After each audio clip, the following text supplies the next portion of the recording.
করবে। এই জন্য প্রত্যেকটা মুসলিম তাওহীদ জনতার একই আওয়াজ, একই উচ্চ আওয়াজ আমরা বলতে চাই, এই পেশাব বাউলের আমরা ফাঁসি চাই। কথা বলেন ঠিক না ঠিক?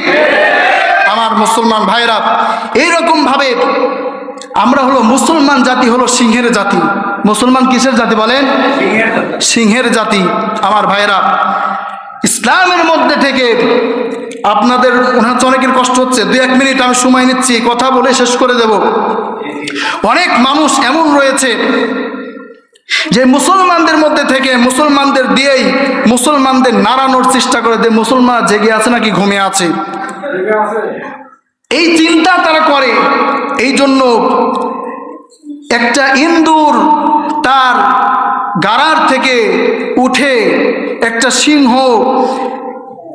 সিংহ ইন্দুরের গাড়ার কাছে বসে ঘুমাইতেছে, আর ওই ইঁদুর সুযোগ পেয়ে বের হয়ে তার নেজটা বের করে সিংহের কানের মধ্যে সুরসুরি দিচ্ছে, যার কারণে সিংহের তার ঘুম ভেঙে যাচ্ছে।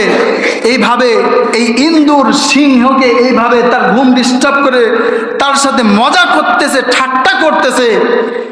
সিংহ চিন্তা করলো, এ তো একবার দেখেছি, এ তো আমার সাথে মজা করতেছে না, 2বার ছেড়ে দিলাম তাও আমাকে আবার নাড়া দিচ্ছে, আমাকে ডিস্টার্ব করতেছে, 3বার আবার দেখতেছি সে আমার সাথে ঠাট্টা শুরু করেছে।